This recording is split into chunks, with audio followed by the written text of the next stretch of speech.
In July 1990, the Scott family attended a birthday party at their in-laws, the Davises. Mr. Davis was an aviation enthusiast with a number of aircraft and a private airstrip. 4 young boys at the party, including 11-year-old Travis, were bursting to go for a flight. Michael Bradford, a pilot, was at the party and agreed to take them up. It's crucial to understand that Bradford was not relevantly an employee of Mr. Davis. Travis had the first ride. They took off and began a turn when the aircraft stalled and plunged to the ground. The pilot was killed.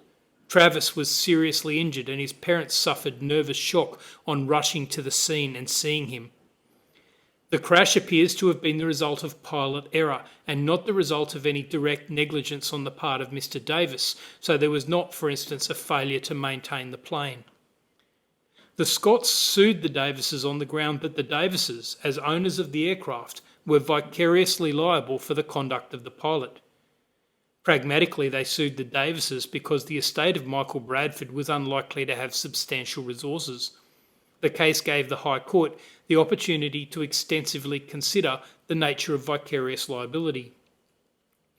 From the perspective of corporations law, which is my focus here, it's important to understand that a corporation's liability in tort will always be vicarious. The corporation itself is just a concept. The corporation acts through people, its officers and its employees. Justice Gummow put it this way: the doctrine of vicarious liability in modern times derives support from the notion that a party who engages others to advance that party's economic interests should be placed under a liability for losses incurred by third parties in the course of the enterprise.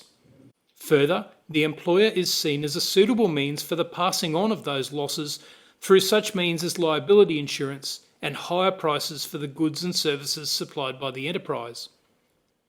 That concept applies much less neatly in the case of individuals, particularly as in this case, when there was not even an employment relationship between them.